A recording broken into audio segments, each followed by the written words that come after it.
Hakadosh Boker or Mishna Yomi Masechet Makkot, chapter 2, Perek Bet, Mishnah Bet and Gimel, 2 and 3. Hazorek Even Lishut Rabim Varag. Imagine somebody throws a stone into the Rishut Rabim in the public area and he kills someone. Hareze Goleh, he's going to go to exile in such a case. Why? But since it's not usually used during the daytime, the thrower was not extremely negligent, right? So therefore, he says, on the other hand, since the area is sometimes used during the day, he should have been more careful, and therefore it's going to be a shogeg. He goes to exile. This is talking about in a public area that's hardly used during the day. Okay, Rabbi Eliezer ben Yaakov omer, im כשיצאתה אבן ידו, הוציאה לה את ראשו וקיבלה. What happens if he threw it? There was nobody there, and all of a sudden the guy comes and pulls out his head there, and now he gets struck. הרי זה פטור, he's going to be patur. Why? Even though it was unexpected, because he threw the stone in a place where people go, the Gemara says that since there was nobody there, and all of a sudden the guy just pops up, he comes out all of a sudden. So therefore, that's why he's going to be patur.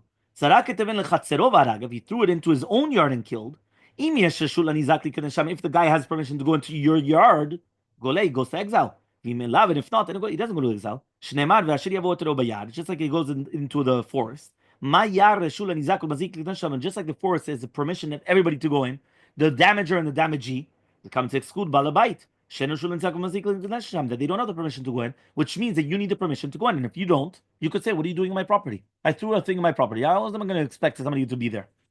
Abba Shaul comes and he says,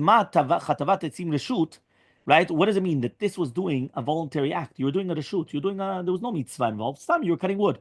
But no, this comes to exclude. If a father comes and he hits his child in order to educate him, or the rabbi that hits his student, right? This was something very, very common in the olden days, right? Where the teacher would come and hit the disciple in order to come into, to make him nowadays, you have to do to the student. But once upon a time, you would do this in order to make him become better, or a shliach bedin, or a sheikh bedin that he's giving lashes and he kills him, he's going to be exempt from, right, galut. The reason why they don't go to galut is this is a mitzvah. So since it's not a reshut, only a reshut would go to the miklat, and not when a person is coming and doing a mitzvah.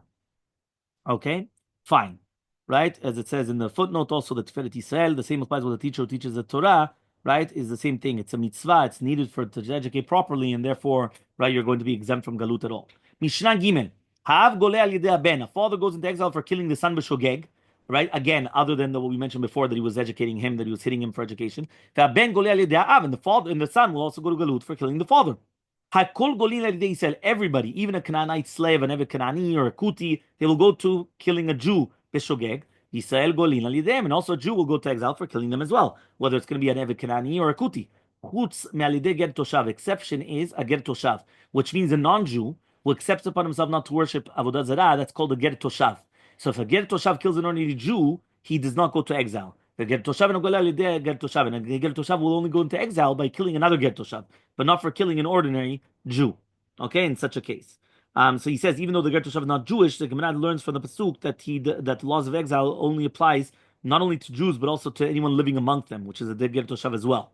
Okay, fine. Now he comes and he says another halacha: asuma, a blind person, eno goleh, does not go to exile. Divra Rabbi Yehuda, these words are Rabbi Yehuda. Rabbi Mina goleh. Rabbi Mina says he does go to galut. Again, it's based upon a pasuk.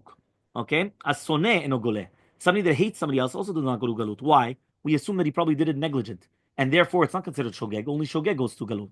Rabbi Yosef bar Yehuda Omer, Rabbi Yosef bar Yehuda says, "Soneh ne'erag." He's going to be killed. Why? It's he's like a muad. Since he's like a muad, means that it's like he's already warned, and we know exactly what's going on, and he happened to kill him. He's an innocent civilian, right? As we see a lot of times. So Rabbi Shimon comes in a third opinion. He says, "Yes, soneh goleh." There's an enemy that goes to galut. Yes, soneh shene goleh. There's one that doesn't. Ze'akilal. If you come and you could say that he killed him intentionally, eno goleh, doesn't go to galut. But if you say shelo l'dat harag, meaning it depends on our eyes. If we see, no, be'emet, this could have been a mistake. So even though he was a soneh, it was be'emet a mistake. So then he goes to galut. If not, then he does not go to galut.